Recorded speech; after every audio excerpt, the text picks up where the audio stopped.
Hello, my friends. AmyR here with Prairie Paper and Ink. Welcome back to my face and my card making space. And another card for my 2025 Valentine card series. At the very end of the video, in the end screen, I'll post a link to the playlist I've done up that I'll continue to add to as I make cards for this series. And like I said in the first video for this series, a lot of the cards I do for Valentine's are not strictly Valentine. They can kind of fit any theme. I just include them in the series just because, you know, it just fills it out a little more. So this is one of those types of cards because everything I'm using isn't Valentine themed at all. So I'm using one of the new sets from the Picket Studios January 2025 release. There's so many good things. I will have a link to the release in the description box below the video. Worth checking out. There's a lot of cute stuff. But this little mushroom gnome, it's called Friendly Fred the Gnome, and really cute. And it looks intimidating for card makers and coloring, but trust me, it was super easy to color. And I just thought he'd be a cute little Valentine's card, even though there's not really. I included some little clay hearts in the end. But anyway, everything I used will be listed and linked in the description box below the video. My links are affiliate links. That just means that if you click on one of my links and end up ordering something, I do get a little kickback from that at no extra cost to you. That is what helps pay the bills, keeps the heaters going, enables me to keep bringing content. And yeah, I think that's it for the housekeeping. Let's get into making this card. Okay, so this is the Friendly Fred the Gnome stamp set. I don't know why. I love him. He's so cute, and he is one of those images, and Picket has many like this, that even for me, I've been card making for decades and do tons of coloring and everything else, that when you first look at it, it's like, oh, that's going to be a lot of work. A lot of work to color. There's a lot of detail. Honestly, trust me, it's not. It's really not. You just pick a spot and go.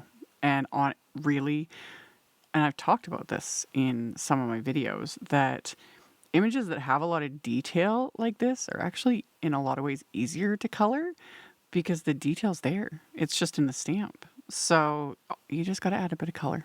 So I started with Neenah Desert Storm cardstock, and I stamped the image with black ink, like an alcohol marker friendly ink.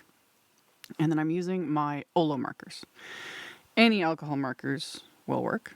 This first little bit here is real time, so I haven't sped it up yet in editing, just because I don't move as quickly as the magic of video editing makes me look. This is the speed at which I color, especially when I'm just starting an image. I go a little slower till I'm like, okay, where do I want to place this? And like I had said, with images like this that are very detailed, just pick an area and just focus on that, and then move on to the next. Now, since this is a humanoid, I don't know what else to call them, type image, for me, I always do like skin and hair first. I don't know why. It's just a habit after all these years. So that's what I did. Started with his skin, and then I'm doing his mustache and beard, and then we'll move on from there. And another note, if you haven't seen my other videos using Olo markers, I have not connected mine. These are half markers. They come with connectors. You connect two together, etc. I am refusing to do that because I like having all the colors where I can see them. My OCD will not let me have like two different colors on one marker. It drives me bonkers. So this works for me, and it doesn't bother my hands, but there are connectors. You can connect them, but I'm holding out, and I heard there's a delay. I heard that Olo is coming out with fine tips, like little bullet nibs, because that's what I'm waiting on. Because then I will get a set, and then I'll connect them, and then I'll have one end with this fabulous brush end, and the other end with the fine, like little bullet end. That's when I will have a properly looking marker. But for now, I'm doing this, and it just works. So, yeah, I was just working my way, coloring, and and following the cues of the actual image. So where there's a lot of line detail, hints at shading and shadows, that's where I'll put my darker colors. As per usual, I don't often follow light sources. I should more often, but I just don't. I just don't. So anyway, I did reds for all these little mushroom bits, you know, just give it that little pop of red. And the greenery, honestly, I just slapped the green on. It's all very fine and finicky, so I was just kind of just scribbling, splotching the colors. Not a whole lot of blending to do on the greenery. It just worked. And then I'll add a little bit of brown to that, just to tone things down even more. Just little bits of brown for his little shoes, and then adding little bits of brown to the ground and to some of the greenery. And then for this image, I decided to use just a white pencil, like a white Prismacolor pencil. Any white pencil will probably work, to fill in all the spots on the mushroom and to add highlights, versus normally I use a white Jelly Roll pen for my highlights, and people have been asking me, it's like, why do you choose one over the other? It honestly just depends on my mood. And with this, I just didn't want the harshness of the white Jelly Roll pen. The pencil is much softer, and yeah, I just like the look of it. So I used it to add the highlights. I filled in the little spots on the mushrooms with it, and that was it. So once it was all colored in, I used the coordinating wafer die to die cut this image. So got the die all lined up and then ran that through my die cut machine. And then I did some more die cutting using the Beyond Basics Vintage Rectangles and Cover Plates dies. This is a huge die set. I can't remember if I've shown it before yet on a published video. I got a bunch of footage I still need to edit.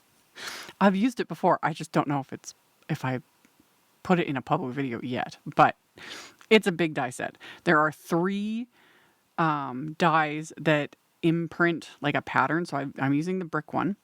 And then there's several dies that do like a decal edge in different sizes. And then there's that stone one. So it will imprint that stone pattern. And then there's that one that cuts rectangular strips, kind of like windows. So for the brick one, I just ran it through with another piece of the Neenah Desert Storm cardstock. No extra nothing added to it. And it just cut that rectangle and imprinted that brick pattern, which I don't know what it is about like brick and stone patterns. I love them. To me, they're just like a neutral. They just work with everything. So I took this piece and I used Vintage Photo Distress Oxide ink and a bit of peeled paint Distress Oxide ink.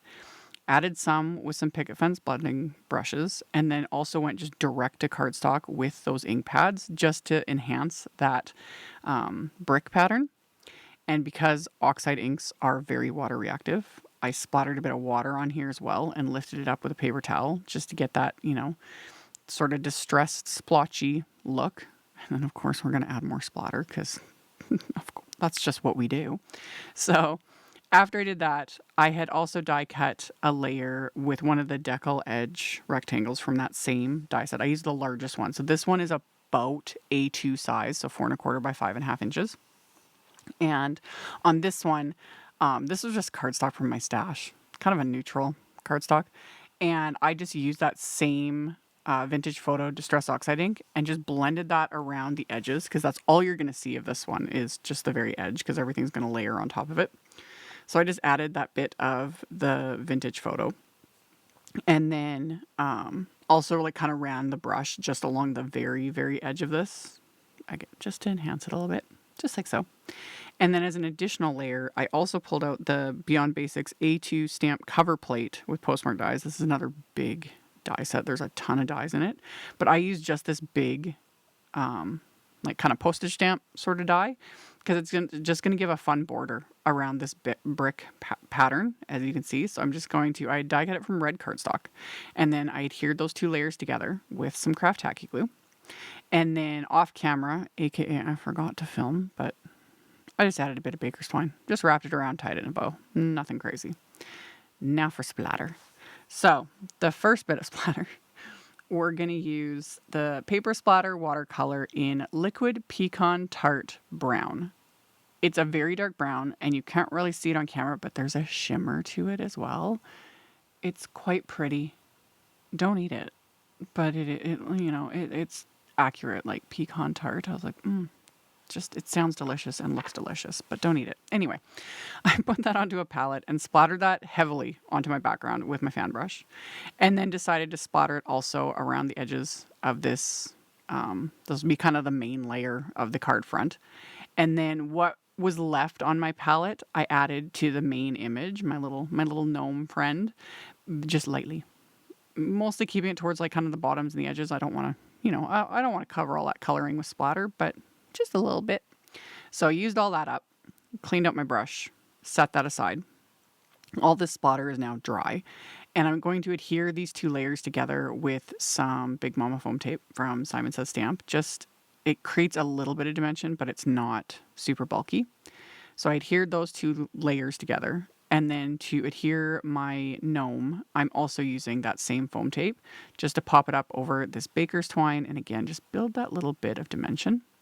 And then once I've got all of this adhered together, I'm going to add a bit more splatter. So I'm going to use, this time I'm going to use the Picket Fence Opaque White splatter. So I'm going to put that onto my palette. My brush I hadn't cleaned out very well, but that's okay. This is all kind of more, a little more vintage looking. Not something I do very often, but this was a lot of fun. And he's just so ridiculously cute. So added that. Again, kind of kept it mostly towards like the background, not as much on the main image, but it still lands kind of whatever. That's the joy of splatter. It does its own thing. So for the sentiment, that's from the same little Fred the Gnome set, and I just stamped it onto that remaining piece that I'd stamped the main image on, and used the coordinating wafer die to die cut it. And then for my card base is also Neenah Desert Storm cardstock, and it's a top folding A2 card, so 4 1/4 by 5.5 inches. And I'm going to stamp this main image with Altenew's Rocky Shores Fresh Dye ink. I'm going to ink this up and stamp it a couple times because I wanted to make sure I got all that detail because he's just fabulous. And this will soften a bit, so it looks a lot darker, but you'll see at the end when I show the inside of the card, it's much lighter once it's fully dry. And with things like this, when I stamp images like this that take up like the inside of the card, very detailed, I will write right on top of it. I don't care. It's just there as like extra embellishment, you know, just 'cause. But I'll write over it. It is what it is. And then the sentiment is from that same set. And I stamp that with black ink. So then the inside of the card is now complete. And then I'm going to adhere the card front to the card base with craft tacky glue. And then as my final embellishment, I'm using one of my favorites. This is the Picket Fence Studios Neutral Hearts embellishment mix. I've used this in a bunch of videos. It's got little clay hearts in white, brown, and black. And my original plan was to just use the clay hearts. But as I was pulling them out, there's like clear confetti, or iridescent confetti. And it fell on the card, and I was like, oh, I like how that looks. Because I wasn't going to add any extra, sparkle. But I liked it. So I was like, no, I'm gonna adhere those down. So, and then I added a few more. So I got them all, where I wanted them. And then for the little confetti pieces, I just picked them up with my tweezers and adhered them with glue. The glue will dry clear. So it looks white right now, but it'll dry clear. So these will be just little bits of shimmer on the card. And you can't go wrong with shimmer, in my opinion.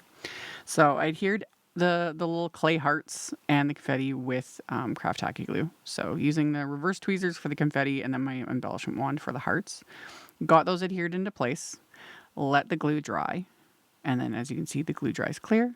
So it's just little hints of shimmer, little reflective iridescence. And then my cute little Fred the Gnome. I don't know what it is about him, but I just think he's cute. So, as always, I will have links to all the things in the description box below the video, so if you want to expand that and check it out if you're interested. Thank you all so much for hanging out with me and for thumbs upping and commenting. It helps a ton. I very much appreciate it. Subscribe if you haven't. I'd love to have you, and I'll see you all very soon in the next video. Bye. Thank you so much to my amazing Patreon supporters. For anyone that might be interested in joining my Patreon community and supporting me, the link to my Patreon is in the description box below the video. For everyone else, as always, thank you all so much for taking the time to watch my videos, for thumbs upping, commenting, subscribe if you haven't, I'd love to have you. And here's a couple other videos for you to check out in case you missed them. Bye!